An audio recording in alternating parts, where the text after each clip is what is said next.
Friends, this is Rahi and welcome to our channel BEd वाले। आज की इस वीडियो में हम बात करने वाले हैं अधिगम के पठार की। पठार को समझने से पहले हम थोड़ा रिलेट करेंगे वक्र से। वक्र क्या था, मैंने 4 तरीके के बताए थे।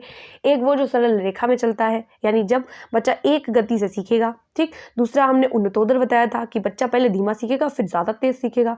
फिर हमने नतोदर बताया था, ठीक है, ये उन्नतोदर हो गया, ये नतोदर हो गया कि बच्चा पहले तेज सीखेगा फिर हल्का सीखेगा। फिर अगर हम देखें चौथा तो मिश्रित टाइप का है, एस टाइप भी इसको कहते हैं। अगर आपने उस वीडियो को नहीं देखा तो आप उस वीडियो को भी देख सकते हैं। तो इस वीडियो में हम बात करेंगे सीखने के पठार की। पठार का मतलब है बच्चे के जो सीखने का लेवल है। देखिए उसमें गति का पता चलता है वक्र में कि बच्चा कितना तेज और कितना हल्का सीख रहा है। लेकिन पठार में क्या होता है कि एक स्थिति ऐसी बन जाती है कि बच्चा कुछ भी नहीं सीखता, यानी शून्य हो जाता है उसके सीखने का जो स्तर है। तो आज हम सीखने के पठारों को डिस्कस करेंगे और इसको दूर करने के उपाय को भी पढ़ेंगे। तो चलिए देखते हैं कि पठार का अर्थ और परिभाषाएं। कह रहे प्रायः देखा जा सकता है कि जब हम कोई नई बात सीखते हैं तब हम अपने सीखने में लगातार क्या करते हैं, प्रगति नहीं कर पाते हैं। आप बच्चे को क्या आपको लगता है कि आप अपना ही एग्जाम्पल ले लीजिए कि अगर आप पढ़ने बैठे तो आपको क्या लगता है, आप थोड़ी देर बाद बोर होने लगते हैं, ऐसा महसूस करने लगते हैं। तो कह रहे हमारी प्रगति कभी कम तो कभी अधिक हुई प्रतीत होती। कभी कभी आपको लगता है आपको बहुत अच्छा समझ में आ रहा है और कभी कभी आपको लगता है कि यार मेरे को तो कुछ समझ में ही नहीं आ रहा है ना। फिर कह रहे कुछ समय बाद ऐसा ही भी स्थिति आती है जब हमारी प्रगति बिल्कुल रुक जाती है और पढ़ते पढ़ते आपको ऐसा महसूस होने लगता है कि यार मुझे कुछ भी नहीं आ रहा। एग्जाम्स के टाइम में हम पढ़ते हैं और हम पढ़ते रहते अचानक से मिलने लगता है यार कुछ तो आ रहा है, मैंने इतना पढ़ लिया और मुझे याद तो कुछ है ही नहीं, ऐसा फील होता है। तो कह रहे हैं सीखने में इस प्रकार की जो स्थिति आती है उसको क्या कहते हैं, सीखने का पठार कहते हैं। जब सीखने की जो स्थिति है वो बिल्कुल ही रुक जाए। और अगर हम दूसरे शब्दों में समझे तो दूसरे शब्दों में सीखने के वक्र में एक अवस्था ऐसी आती है कि जब वक्र नीचे या ऊपर जाने की स्थिति में बिल्कुल सीधी रेखा में आ जाता है, अर्थात वक्र आधार रेखा के समांतर रेखा में चलते हैं। ये पठार निश्चित तौर पर सीखने की गति में अवरोध उत्पन्न करते हैं। ये बिल्कुल ऐसा समझ लीजिए, सीखना जो है हम कभी तेज कभी धीमी गति से सीखते हैं। कोई भी बच्चा एक गति से नहीं सीख सकता है। एक शिक्षक का काम होता है कि कहाँ पे उसे कौन सी टेक्निक, जब बच्चे बोर होने लगे तो वहां पे कुछ ऐसी शिक्षण विधियों प्रविधियों या टेक्निक्स का यूज करें या फिर टीएलएम का यूज करें जिससे कि बच्चों में बोरियत ना आए, नीरसता ना आए और उतना ही चैप्टर पढ़ाया जाए। आप देखते हैं आपकी टीचिंग में भी बताया जाता होगा कि कोई भी पीरियड 35 या 40 मिनट का होता है। वो इसलिए होता है क्योंकि बच्चे को ज्यादा देर तक, आप देखिए हम कोई चीज पढ़ते हैं ना तो ज्यादा से ज्यादा कॉन्सेंट्रेट हम कर सकते हैं 30 या 45 मिनट्स। उससे ज्यादा के बाद हमारा ध्यान भटकने लगता है और हम उतने अच्छे से नहीं सीख सकते। तो यानी जो पीरियड हो वो भी छोटे छोटे हों जिससे कि पठार की स्थिति ना बने। बच्चा जितना सीखे उतना उसके जीवन के लिए बेनिफिशियल होना चाहिए, ठीक है। फिर कह रहे हैं वस्तुतः सीखने के पठार आना आवश्यक एवं स्वाभाविक है। अगर हम पढ़ रहे हैं सीख रहे हैं तो पठार तो बनेंगे, लेकिन उन पठारों को दूर कैसे किया जाए उसको भी अभी हम समझेंगे। कह रहे हैं इनकी स्थिति होने पर व्यक्ति को हतोत्साहित नहीं होना चाहिए। ऐसा आप पढ़ रहे हैं और आपको लगने लगा है आपको तो कुछ आ नहीं रहा है तो आप कुछ देर रेस्ट ले सकते हैं या आप कुछ और देख सकते हैं, उससे रिलेटेड कुछ वीडियोज देख सकते हैं, उसके बाद दोबारा से स्टार्ट कर सकते हैं तो आपको और अच्छा समझ में आएगा। ऐसे ही आप बच्चे के साथ कर सकते हैं। अगर बच्चा बहुत टाइम से पढ़ रहा है तो पठार बनना तो निश्चित है कि देखिए पठार आना भी स्वाभाविक है। क्यों? क्योंकि हम लगातार जब किसी चीज को पढ़ रहे होते हैं तो एक स्थिति ऐसी आ जाती है जब हमें नीरसता लगने लगती है। हम बहुत टाइम से पढ़ रहे हैं वो चीज़ तो हमें लगने लगता है, ठीक, कि हमें कुछ समझ में नहीं आ रहा तो हम उस चीज़ को रेस्ट लेंगे या किसी अलग टेक्निक से पढ़ेंगे, लिख के या पढ़ के सीख सकते हैं। फिर कह रहे हैं लेकिन इसका अर्थ यह बिल्कुल नहीं है कि हम इन पठारों की अनदेखी करने लगे और लापरवाही हो जाए। लेकिन कोई भी पठार ना बहुत लंबे टाइम के लिए नहीं होना चाहिए। ये जो पठार होते हैं ना वो कुछ समय के लिए होते हैं, आपको इन पर ध्यान देना है। लेकिन अगर ये पठार आपको बहुत लंबे समय के लिए हो गए कि आपको बहुत लंबे आप पढ़ते रहते हैं, मतलब आपने जब स्टार्टिंग की, आप पढ़ना शुरू किए हैं उसके बाद भी आपको समझ में नहीं आ रहा है, बहुत देर तक पढ़ते रहे तब भी आपको कुछ समझ में नहीं आ रहा है, तो ये गंभीरता की स्थिति है, तो इसको देखना पड़ेगा। पठार काल एक प्रकार से पाचन काल होता है। उदाहरण के लिए जिस प्रकार एक बार किए गए भोजन को पचाए बिना शरीर दूसरा भोजन ग्रहण नहीं कर सकता, उसी प्रकार हमारा मस्तिष्क भी पूर्व जो अर्जित ज्ञान है उसको बिना ठीक सीखे आगे वाला जो ज्ञान है वो नहीं सीख सकता। सीखने में पठार आने के अनेकों कारण हो सकते हैं। आप बताइए, आपने अगर एक बिल्डिंग को खड़ा करना तो उसकी नींव मजबूत होनी चाहिए, जाहिर सी बात है। ऐसे ही जब हमने खाना खाया तो अगर हम पहले वाला खाना पचाएंगे नहीं तो आगे वाला खाना हमें नुकसान कर जाएगा। इसी तरीके से अगर हमने जो सीखा है उसको प्रॉपर मैनर में नहीं सीखा है, उसको अच्छे से नहीं सीखा है, तो आगे आने वाली जो टॉपिक्स हैं वो हमें दिक्कत करेंगे। क्यों? क्योंकि हमारा बेस ही क्लियर नहीं है। हम 6th 7th 8th में तो लापरवाही देते हैं, हमने पढ़ा नहीं, और अब जब हमारे सामने मैथ्स के क्वेश्चंस आते हैं, हम उसकी तैयारी करते हैं कंपटीशन की, तो हमें लगता है यार हमको तो ये आता नहीं है। तो क्यों नहीं आता है? क्योंकि हमारा बेस ही क्लियर नहीं है ना। तो पठार बनना तो निश्चित है, लेकिन आप इनको निरंतर प्रयास करेंगे, लगातार अपना आकलन करते रहेंगे, मूल्यांकन करते रहेंगे कि मैंने कितना सुधार किया, सीखते रहेंगे, तो आपके अंदर मतलब आप में जो पठार बनेंगे, लेकिन उतनी स्थिति नहीं आएगी कि आप कभी बैठ के सोचने लगे कि तो मुझे कुछ नहीं आ रहा, ठीक है। फिर देखिए यहाँ पे कह रहे हैं कि ये पठार कब और कितने समय के लिए आते हैं, इसका कोई निश्चित समय नहीं है कि कब आ जाएगा, कब आपको लगने लगेगा कि मुझे कुछ समझ नहीं आ रहा। ये एक ऐसे व्यक्ति के सीखने में जल्दी और उसी कार्य को दूसरे के सीखने में देरी आ सकती है। एक इंसान है वो पढ़ रहा है, उसके में पठार नहीं बना, उसे इंटरेस्ट आ रहा है, दूसरा पढ़ रहा है उसको इंटरेस्ट नहीं आ रहा है, एक स्थिति ऐसी बन गई पठार, तो वहाँ पे पठार की स्थिति बन जाएगी। अब कहना है इसका उपयुक्त उदाहरण क्या है, टाइपिंग है जिसमें पठारों का आना अनिवार्य है। इससे संबंधित एक है रेक्स तथा नाइट है, उन्होंने लिखा है सीखने में पठार तब आते हैं जब व्यक्ति, गौर से देखिएगा जरा कि सीखने में पठार तब आते हैं जब व्यक्ति सीखने की एक अवस्था पर पहुंच जाता है और दूसरी में प्रवेश करता है। यहाँ एक यह प्रश्न भी है उठता है कि ये पठार कब तक रहते हैं। इसका उत्तर देते हुए एक और है, सोरेनसन ने कहा है कि देखिए इसको भी ध्यान से देखिएगा। देखिए अगर आपको को जो हमारे एग्जाम से उसमें परिभाषाएं याद नहीं रहती हैं तो इतना टेंशन लेने की जरूरत नहीं है, आप बस अपनी लैंग्वेज में उनको लिख दीजिएगा और ये जो नेम्स हैं उसको प्रॉपर मैनर में याद कर लीजिएगा। देखिए अच्छे तरीके से आप ब्लैक एंड ब्लू का यूज़ कीजिएगा और इन्वर्टेड कॉमास के अंदर इन जो जितनी भी आपको परिभाषाएं याद है, अगर आप ज़्यादा परिभाषाएं लिखना चाहते हैं तो आप नाम याद कर लीजिए जो राइटर्स हैं, लेकिन अगर आपको लगता है कोई फेमस है तो उसका यार आप परिभाषा भी याद कर लीजिएगा, क्योंकि जो वहाँ पे एग्जामिनर बैठा हुआ है वो भाई, जैसे अरस्तु ने कहा है कि स्वस्थ शरीर में स्वस्थ मस्तिष्क का निर्माण होता है, तो अगर आप उसको ही गलत लिख रहे हैं तो उसको तो पता होगा किसने गलत लिखा है। तो यानी ऐसे लोगों की आप देख सकते हैं परिभाषा, ठीक है, तो उसको देख के जाइएगा। लेकिन अगर आपको लगता है किसी की कोई नई परिभाषा है और मतलब ज़्यादा फेमस नहीं है वो, तो उनका आप नाम याद करके जा सकते हैं और अपनी लैंग्वेज में लिख सकते हैं। तो इन्होंने कहा है कि सीखने की अवधि में पठार साधारणतः कुछ दिनों, कुछ सप्ताहों या कुछ महीनों के लिए आते हैं। हम सीखते हैं तो हमें कुछ समय के लिए नहीं समझ में आता, या हो सकता है कि हम कुछ मतलब एक हफ्ते के लिए हम बिल्कुल ही सो जाए, हम कहें यार मुझे समझ नहीं आ रहा, नहीं समझ में आ सकता है, लेकिन ये ठीक हो सकते हैं वक्त के साथ। आप अपने ऊपर काम करेंगे तो ये ठीक हो जाते हैं। या आप बच्चे के प्रोस्पेक्टिव में भी देख सकते हैं कि एज अ टीचर अगर आप हैं, एज अ मदर आप हैं, तो आप देख सकती हैं कि आपके बच्चे में कहाँ पे उसको बोरियत लग रही है, आप उसको कितने अच्छे ढंग से उसको समझा सकती हैं और कौन सी टेक्निक्स का यूज़ कर सकती हैं, प्ले मेथड का यूज़ कर सकती हैं, और बहुत सारी चीज़ें हैं जिससे इंटरेस्ट पैदा किया जा सकता है, जिससे बच्चा सीखने के लिए। और देखिए इंटरेस्ट सबसे मैटर करता है, अगर बच्चे में इंटरेस्ट नहीं है तो वो नहीं सीखेगा, जाहिर सी बात है, तो पठार का बनना निश्चित है। और भी कई सारे कारण हो सकते हैं जिससे कि वो सीखना पसंद ना करे और पठार बन जाए, ठीक है। फिर कह रहे हैं कुछ विद्वान ने पठार का मतलब परिभाषित किया है। एक है रॉस, उन्होंने कहा है सीखने की प्रक्रिया की एक मुख्य विशेषता पठार है। ये उस अवधि को बताते हैं जब सीखने की प्रक्रिया में कोई उन्नति नहीं होती है। हम सीख रहे हैं पर मतलब जितना हमें आता है हम उतने ही फंसे पड़े हैं, आगे कुछ पढ़ रहे हैं तो समझ में नहीं आ रहा है और हमें लग रहा है कि उसकी वजह से हमें डिप्रेशन हुआ जा रहा है, उसकी वजह से पठार जो है वो लगातार बने हैं एक हफ्ते से या एक महीने से, ठीक है, तो वो स्थिति आ जाती है। लेकिन हम अगर अपने ऊपर थोड़ा आत्मविश्वास रखेंगे और निरंतर सीखने के लिए रुचि उत्पन्न करेंगे और उन्हें अभिप्रेरित करते रहेंगे तो बच्चे सीखते रहेंगे। अब बोरिंग है, लिंकफील्ड है और बेल्ड है। उन्होंने क्या कहा है, पठार का रूप प्राकृतिक होता है, इन्हें समाप्त किया जा सकता है तथा पठार जैसी स्थिति सदैव नहीं रहती। यानी हमेशा हमारी लाइफ में पठार नहीं रहेंगे, हमें लगातार सीखने पे ध्यान देना चाहिए। अब एक और है रच, जिन्होंने लिखा है सॉरी, पठार वह अवस्था है जिसमें अधिगम का आभास नहीं होता है, अधिगम वक्र में यह समतल दिखाई देते हैं। आप एक स्थिति में ये जो चार्ट आपने देखा है यहाँ पे, पूरा जो आप चार्ट देख रहे हैं, इसमें ये कर्व है, देखिए यहाँ पे ये लर्निंग कर्व है। ये जब पठार आते हैं तो बिल्कुल फ्लैट दिखाई देता है, कोई प्रोग्रेस है ही नहीं, मतलब मापा जाता है ना, जो अधिगम की गति है वो मापा जाती है ग्राफ के द्वारा कि बच्चा कितना सीख रहा है कितना नहीं सीख रहा है। और लेकिन जब हमारे पठार बनते हैं तो बिल्कुल कोई स्थिति दिखाई ही नहीं देती है, फ्लैट हो जाता है, यहाँ पे कुछ भी नहीं दिखता है कि ये जो ग्राफ है, ग्राफ में पठार की स्थिति नहीं दिखेगी, क्योंकि ना बच्चा सीख रहा है, बच्चे की सीखने की गति में कोई उन्नति हो ही नहीं रही है, ठीक है।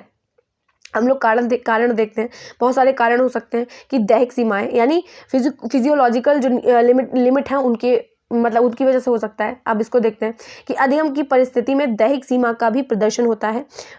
यह वह सीमा है जिसके उत्पन्न होने पर कार्य में उन्नति रुक जाती है। यह कार्य क्षमता की अंतिम सीमा है, अर्थात दैहिक सीमा का तात्पर्य व्यक्ति की अंतिम क्षमता है। सर आप बहुत ज़्यादा थक गए, जैसे आप दिन भर आपने बहुत सारा काम किया है, उसके बाद आप पढ़ने बैठे, आपको कुछ देर तो समझ में आएगा, जस्ट उसके बाद आपको लगने लगेगा यार मैं थक गया हूँ, उस वजह से आपको शायद कुछ समझ में ना आए, है ना।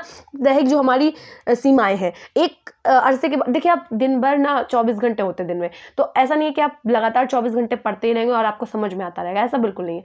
आप क्या करेंगे, थोड़ी थोड़ी देर रेस्ट ले लेंगे। पोमोडोरो टेक्निक जो है उसका यूज़ कर सकते हैं। जैसे आपने कुछ देर पढ़ा तो आप 15 मिनट का रेस्ट ले सकते हैं, उसके बाद फिर से पढ़ना शुरू कर सकते हैं, फिर से 15 मिनट का ब्रेक ले लीजिए, ठीक है, ऐसे पढ़ सकते हैं। ठीक, इसके बीच में कुछ ऐसा मत देखिए जो आपको अट्रैक्ट कर दे। फॉर एग्जाम्पल जैसे आपने कुछ सोशल साइट्स खोली तो आप उसी में बिजी हो जाएंगे, फिर ऐसा नहीं करना है आपको। थोड़ी थोड़ी कुछ भी हम लोग अदर कोई अलग बुक पढ़ सकते हैं, कुछ अलग देख सकते हैं, कुछ और वीडियोस देख सकते हैं, मोटिवेशनल जो वीडियोस हैं उनको देख सकते हैं। तो ये है, लेकिन एक हद तक ही इंसान जो है वो सीख सकता है। ठीक है, हम दिन भर से थके हैं और हमारा मन नहीं है पढ़ने का, लेकिन तब भी हम पढ़ने बैठे, हमें कुछ देर तो समझ में आया, लेकिन उसके बाद हमें समझ नहीं आ रहा है, क्योंकि हमारी भी थकने की एक सीमा है। हम थके, हमें हमारा सोना भी ज़रूरी है, हमारी हर तरीके की नीड्स हैं, फिजिकल नीड्स भी हमारे लिए बहुत ज़्यादा इंपॉर्टेंट होती हैं। तो यानी दैहिक सीमा के कारण भी पठारों का बनना निश्चित होता है। करें इसके बाद जितनी भी अनुकूल परिस्थितियां उत्पन्न कर दी जाएं, कार्य में पुनः प्रगति का प्रदर्शन संभव नहीं हो पाता है।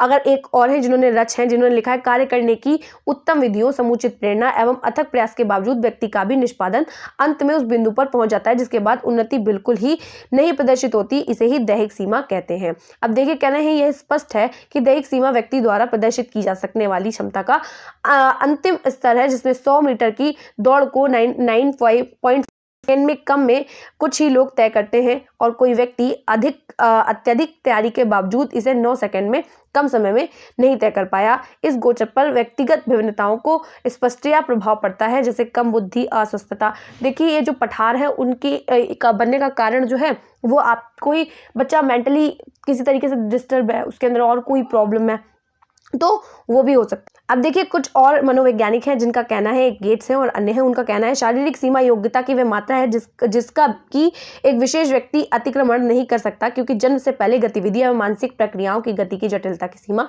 निश्चित होती है।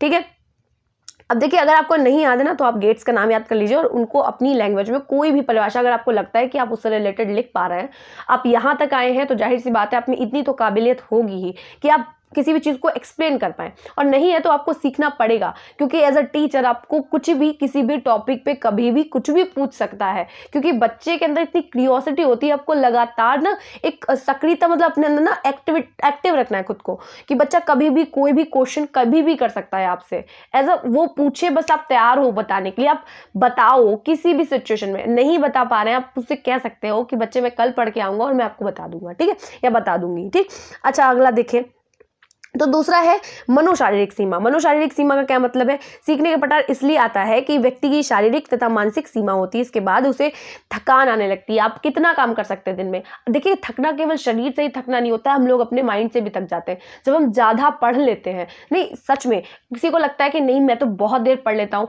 अपना अपना स्टेमिना होता है, यानी व्यक्तिगत विभिन्नताएं होती हैं। सभी लोग नहीं एक जैसा नहीं पढ़ सकते यार, ठीक है। तो क्या है, हमें एक स्तर के बाद, एक समय के बाद हमें लगता है कि हम थक गए हैं, हम बहुत चले, हम बहुत टहले, बहुत घूमे, उसके बाद तभी तो बोलती हूँ यार कि अगर एग्जाम से तो ज़्यादा घूमना फिरना नहीं चाहिए, उसके बाद हमें नींद आती है। हम कितनी भी कोशिश करेंगे, अगर आपको पढ़ाई करनी है तो आपको आराम तो करना पड़ेगा ही, आराम के बाद आराम से पढ़ाई आप कर सकते हैं, ठीक है। फिर कहना है सिर दर्द प्रारंभ हो सकता है जब हमारे अंदर थकान होती है, तो हमारे अंदर सर में दर्द होने लगता है, तो हम कहते हैं छोड़ो यार नहीं पढ़ेंगे, तो वो पठार की स्थिति बना सकता है।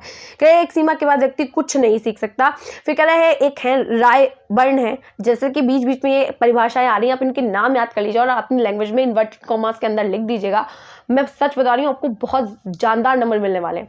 अभी मैं हाईएस्ट की बात करूँ तो ज़्यादा, देखिए बीएड में ज़्यादातर लोगों के हाईएस्ट नंबर नहीं आते हैं, लेकिन फिर भी आप इतना कर लीजिए कि आप 85 प्लस बना लीजिए और बन जाएगी आपकी, बहुत आसानी से बन जाती है, ठीक है। फिर कह रहे हैं 90 भी बनती है, अगर आप अच्छा लिखेंगे, अच्छा कंटेंट देंगे तो क्यों नहीं बनेगी, तो कोशिश कीजिए कि अच्छा लिखिए। फिर कह रहे हैं कि इन्होंने कहा है कि प्रत्येक कार्य के लिए प्रत्येक व्यक्ति में अधिकतम कुशलता होती है। देखिए, सभी मनुष्य बचपन से ही क्यूरियस है, क्यूरियोसिटी उनमें अंदर भरी पड़ी है, सभी सीखने की क्षमता रखते हैं। ऐसा नहीं है, कहते हैं एक कहावत कही है कि किसी को भी कमतर नहीं आंकना चाहिए। अगर आपको लगता है ज़्यादा काबिल है तो ऐसा नहीं है सॉरी, कोई भी इतना काबिल नहीं है भाई, सभी एक समान। भगवान ने सभी को कोई ना कोई खासियत दे के भेजा है। तो क्या कह रहे हैं, सभी के अंदर, व्यक्ति के अंदर अधिक कुशलता है जिसे आगे वह नहीं बढ़ सकता, इसको शारीरिक सीमा कहते हैं। देखिए, ऐसी कोई स्थिति भगवान ने पहले ही हमें बता दिया है कि हमें इतना काम करना है। अगर आपको लगता है कि आप रात में जग सकते हैं, आपकी तबीयत खराब हो जाएगी, ठीक है। आपको 8 घंटे की नींद चलिए, 8 घंटे की नहीं भी अगर आप ले रहे हैं, अगर आप नहीं सोएंगे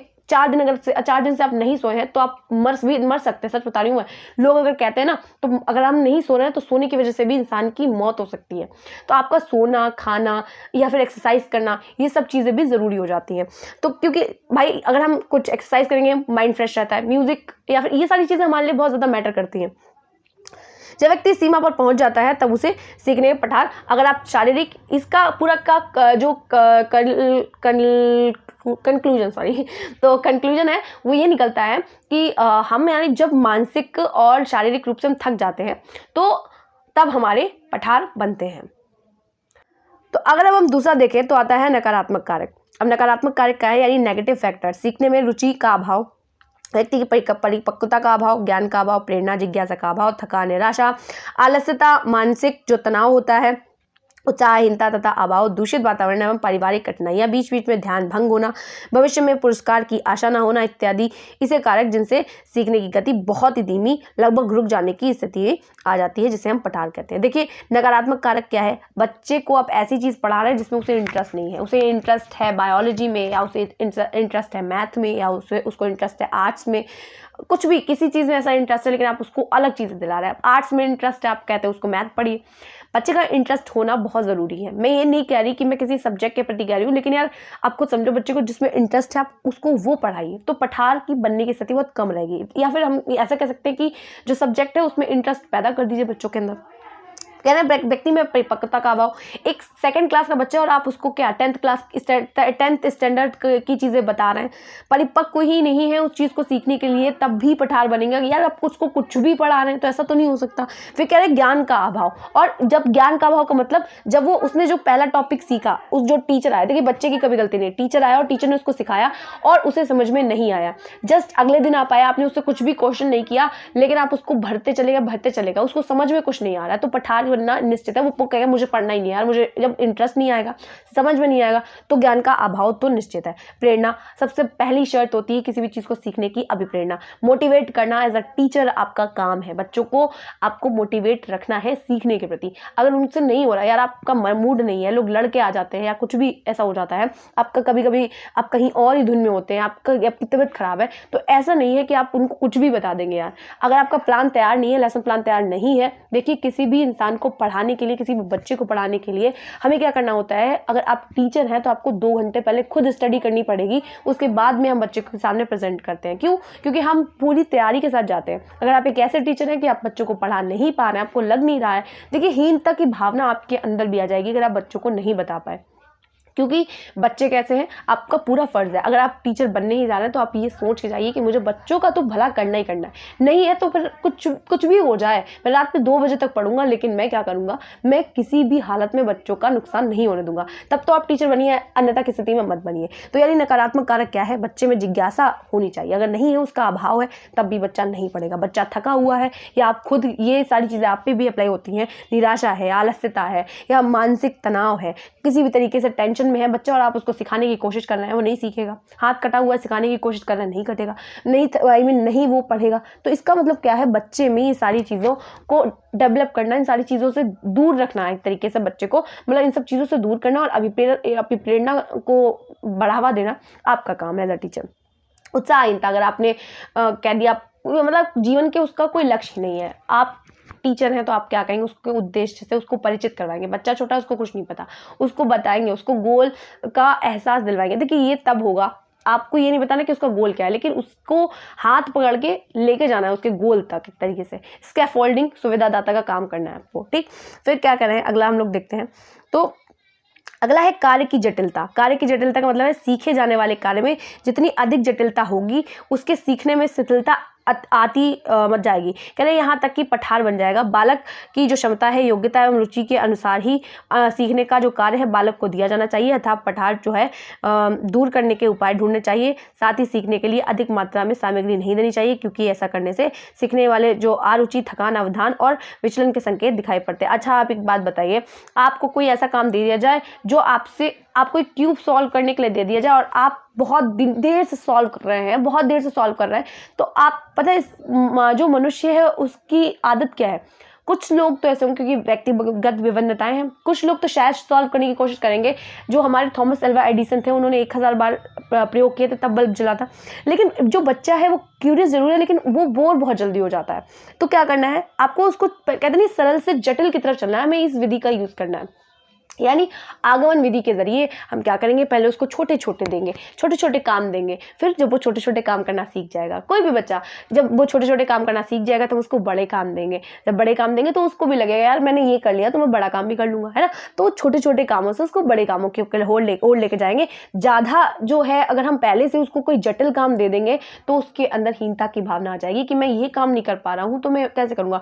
आप देखते हैं कि जो बच्चे होते हैं उनको बहुत भारी भारी किताबें दी जाती है। देखिए जो हमारी न्यू एजुकेशन पॉलिसी है वो भी कहती है कि कोर कॉन्सेप्ट्स पढ़ाए जाने चाहिए बच्चों को, ना कि आप उनको बोझ में लाद दें। बच्चा इसी डर में जीता रहता है। और जो प्राइवेट कॉलेजेस हैं उसमें तो मैं देखती हूँ कि बच्चों को इन्वायरमेंट भी नहीं मिलता। वो जो बुक्स हैं, बुक्स के क्वेश्चन आंसर रट रहे हैं यार, मतलब ऐसा क्या फ़ायदा उनको पढ़ाए हुए जब वो अपने इन्वायरमेंट से में अडेप्ट ही नहीं कर पा रहे, ना उनको वहाँ घर में माहौल मिल पा रहा है और ना उनको कॉलेज में। जो स्कूल है प्राइवेट कॉलेजेस वाले चला रहे हैं तो इंग्लिश की बुक्स आप चला तो रहे हो, लेकिन बच्चे के लिए इसके लिए क्या बेनिफिशियल है।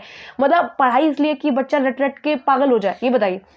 ऐसा नहीं है, वो पढ़ाई है, यानी वही तो हम अध्ययन कहेंगे उस चीज़ को जिसमें बच्चे का फ़ायदा हो, जीवन से जुड़ा हुआ हो। तो यानी आप इसको ऐसे कठिन कामों से मत जोड़िए जिससे कि बच्चे की सीखने की जो आशा है, जो पढ़ने से उसको चिढ़ होने लगे, ऐसा ना हो, ठीक है। तो उसके लिए सरल सरल पहले आप कामों को देंगे। जब उसके अंदर थोड़ी सी मोटिवेशन आ जाएगी कि यार मैं भी इस काम को कर सकता हूँ, ग्रुप में देंगे कि मतलब उसको अच्छा लगना चाहिए, तो क्या होगा, उसके अंदर पठार नहीं बनेंगे। अन्यथा की स्थिति में अगर आप उसको ज़्यादा कठिन काम देंगे, जटिल काम देंगे तो पठारों का बनना निश्चित है। देखिए अगला हम लोग देखें तो सीखने की अनुचित विधि। अनुचित विधि का मतलब है शिक्षा मनोवैज्ञानिकों ने नई नई विधियों का आविष्कार किया है। छोटे छोटे बच्चों को खेल खेल के माध्यम से ज्ञान दिया जाना है।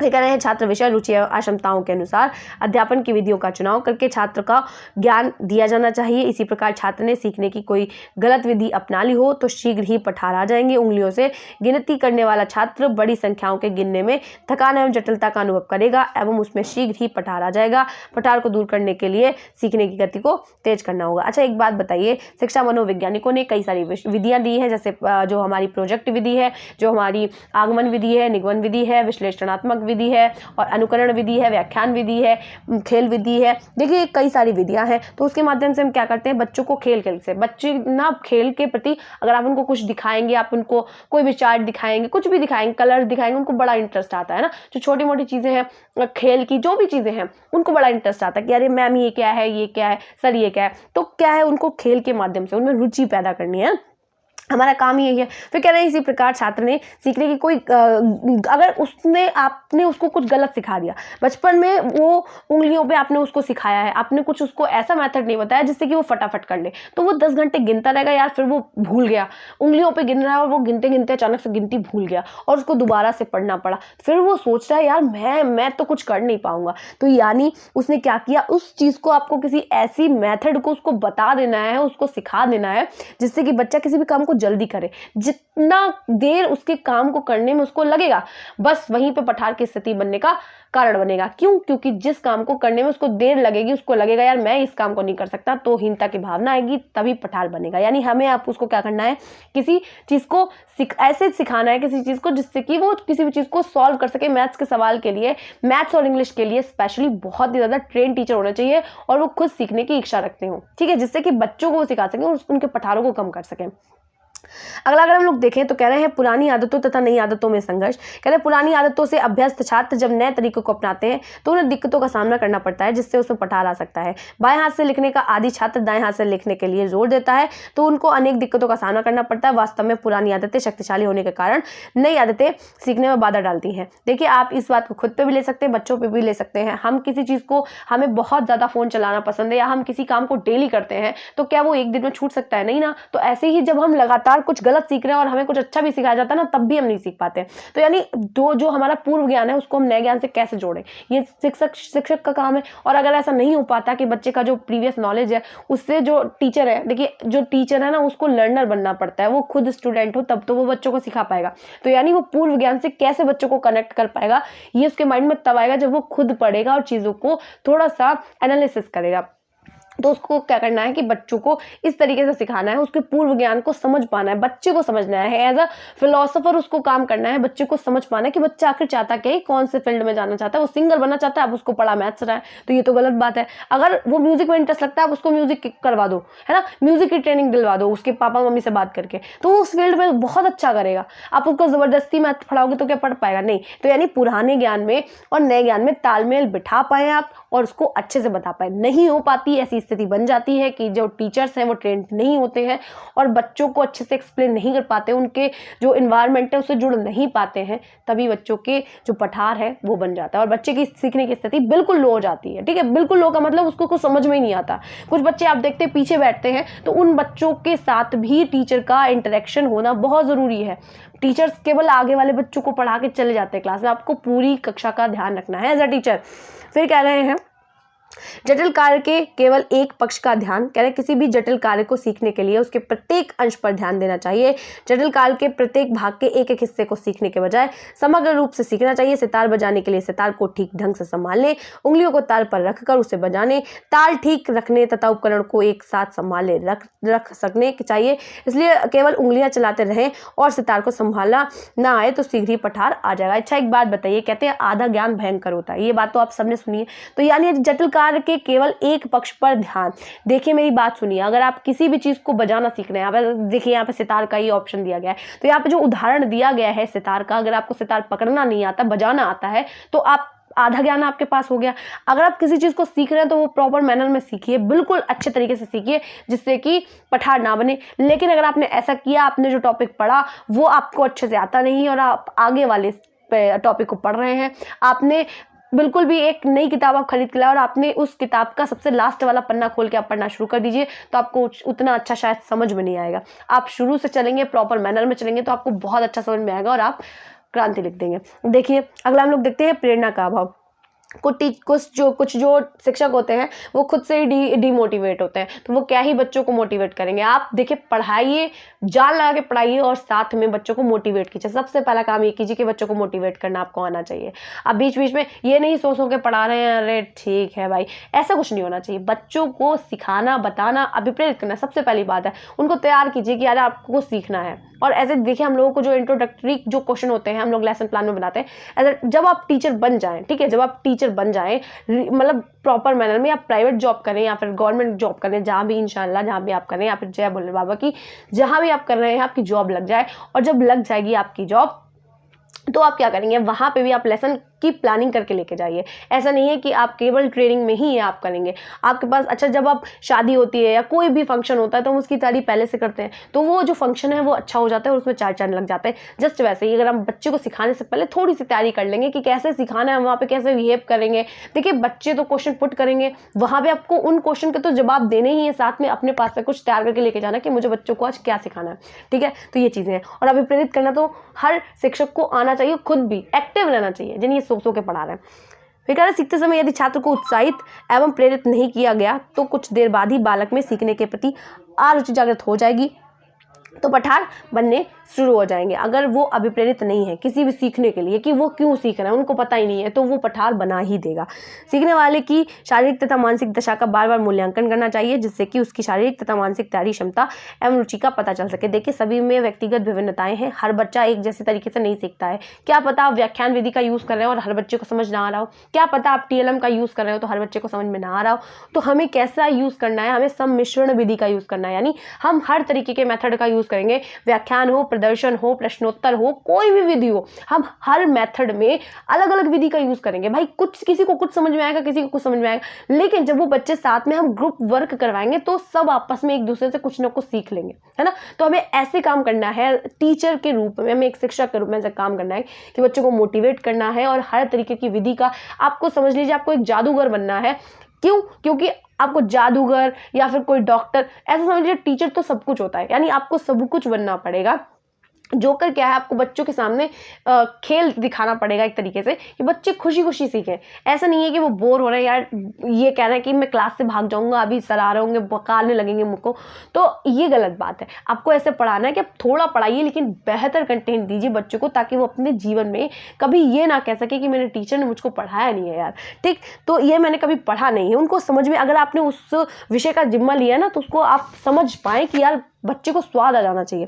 फिर कह रहे हैं छात्र को लगातार प्रेरणा देते रहना चाहिए जब तक सीखने का लक्ष्य पूरा ना हो जाए। प्रतियोगी परीक्षाओं में चयनित हो जाने पर उसे जो पुरस्कार मिलेगा, उस पुरस्कार की कल्पना मात्र से बालक अधिक से अधिक विषयों के सीखने की चेष्टा अध्ययन के द्वारा करता है। अब देखिए, आप उसको ना एक तरीके से रीइंफोर्समेंट के लिए हम लोग परीक्षाओं में प्राइज वगैरह देते हैं। हालांकि ये चीज़ें गलत है कि बच्चा फिर उसी का आदी हो जाता है, उससे कनेक्ट हो जाता है, लेकिन ऐसा नहीं है यार। बच्चे को ना रीइंफोर्समेंट देना भी बहुत ज़रूरी है। ये नहीं कि आप उसको बार बार रीइंफोर्स कर रहे हैं। नेगेटिव और पॉजिटिव दोनों होते हैं। आप जैसे हम यूज़ करते हैं कि बच्चा ज़्यादा शोर मचा रहा है, हालांकि मारना तो वो मतलब ज़रूरी नहीं है, क्योंकि गवर्नमेंट ने कहा बच्चों को मारना नहीं चाहिए। तो क्या है, हम क्या करते हैं कि कभी कभी आंख दिखा देते हैं, हाथ दिखा देते हैं, ताकि बच्चा शांत बैठा रहे, क्योंकि बच्चे तो एक्टिव हैं, वो तो एक्टिविटी करेंगे। लेकिन इतना नहीं मारना कि बच्चे को बेहोश ही कर देना, या फिर डंडे का तो यूज़ ही नहीं करना, आपको आंखों का भी यूज़ नहीं करना इवन। लेकिन बच्चे मानते नहीं है तो टीचर यूज़ कर लेते हैं। ठीक है, तो क्या है, आप वहाँ पे नेगेटिव का यूज़ कर रहे हैं, लेकिन बच्चे ने अगर कुछ अच्छा किया तो आप उसको गुड दे सकते हैं कॉपी में, आप उसको स्टार बना सकते हैं। तो बच्चा खुश होता है, यार मेरे टीचर ने मुझको आज ये दिया। वो गिनता है बैठ के कि यार आज 10 में हो गए मेरे, आज सर ने एक और दे दिया। तो वो खुश होता है कि मैंने कुछ अचीव किया है ना, उसको भी ऐसा फील होता है कि यार मैंने कुछ तो हासिल किया है, जिससे तो वो बार बार उस चीज़ को अच्छा करना चाहता है। तो मोटिवेशन के साथ में आपको रीइंफोर्स करना भी बहुत ज़रूरी है। अब उपाय क्या है पठार के, चलिए हम 3 ही उपाय मैं लेके आई हूँ, उनको देख लीजिएगा। अगर आपको और चाहिए तो कमेंट कीजिएगा, मैं और डाल दूंगी। तो कहना है, यद्यपि अधिगम में पठार का प्रादुर्भाव एक सामान्य बात है, परंतु इसका पाया जाना आवश्यक नहीं है। देखिए, ज़रूरी नहीं है कि सभी में पठार बने।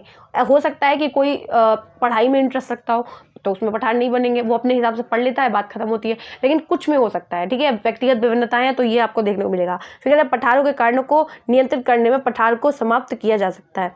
देखिए, पहला क्या कह रहा है कि प्रेरणा एवं रुचि के अभाव में पठार उत्पन्न हो जाते हैं। देखिए, अभी हम पहला जो टॉपिक देख के आए हैं, जस्ट उसके साथ हम समझते ही आए हैं, लेकिन फिर भी देखते हैं कि प्रेरणा और रुचि, अगर बच्चे में इंटरेस्ट नहीं है, आप खुद अपने आप को रख के देखिए। अगर आपको किसी चीज़ में इंटरेस्ट नहीं है, आप उस चीज़ के लिए मोटिवेट नहीं है, आपको पता ही नहीं है आपका गोल क्या है, आप क्यों पढ़ रहे हैं या आप बीएड क्यों कर रहे हैं, आपको पता ही नहीं है, तो आपको सीखने में खाक इंटरेस्ट आएगा। एग्जाम्स में भी ना आप रोएंगे बैठ के, सच बता रही हूँ। क्यों? क्योंकि बच्चा तभी रोएगा जब उसको पता ही नहीं होगा यार मैं कर क्यों रहा हूँ ये सब, मैं आखिरी काम क्यों कर रहा हूँ। जब हमें पता होता है कि यार मुझे ना इस काम के बाद ये मिलेगा, तो हमें एक तरीके से ना मज़ा आने लगता है चीज़ों को, काम को करने में। फिर कह रहे हैं, अतः प्रयोज्य को पूरी रुचि के साथ कार्य करना चाहिए। यानी टीचर खुद इंटरेस्ट लेगा तो बच्चों को क्या होगा, अपने आप इंटरेस्ट आने लगेगा। आप किसी चीज़ में बोरियत दिखा रहे हैं, आप कह रहे हैं यार ये वाला सब्जेक्ट ना मेरे को समझ में नहीं आता यार, बहुत बोरिंग है, तो बच्चे पहले से डिमोटिवेट है, अरे यार सर जी कह रहे हैं बेकार है, ये बेकार है। अगर आप पहले दिन आके कह देंगे अरे कतई हलवा है ना, बहुत अच्छा है, अरे मज़ा आ जाएगा, आज हम स्वाद दिलवा देंगे,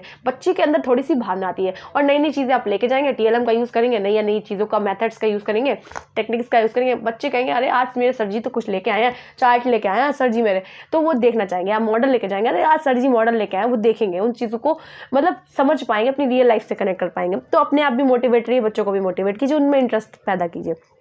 कह रहे हैं कि कार्य के प्रति तटस्थ दृष्टिकोण अपनाने पर पठार पैदा हो जाता है, अतः व्यक्ति को समुचित तालमेल के आधार पर ही कार्य करना चाहिए। आप वहाँ खड़े हैं, नहीं कल याद करके ही लेके आना, अगर नहीं याद करके लेके आए तो तुम्हें कक्षा के बाहर निकाल देंगे। ये कौन सी चीज मतलब तरीका होता है? बच्चों को खुद से एक्टिविटी करके सीखना है। संज्ञानवादी यही कहते हैं कि बच्चे को आप खुद से एक्टिविटी करने दीजिए और खुद से उनको सीखने दीजिए। आप बैठे हुए हैं, आप बस यही मैंने कह दिया, आपने स्टैंडर्ड सेट कर रखे हैं, बस इतने पे ये लाना है, नहीं तो डंडा पड़ेगा, आपको परिभाषा याद करनी, ये करना वो करना वो करना।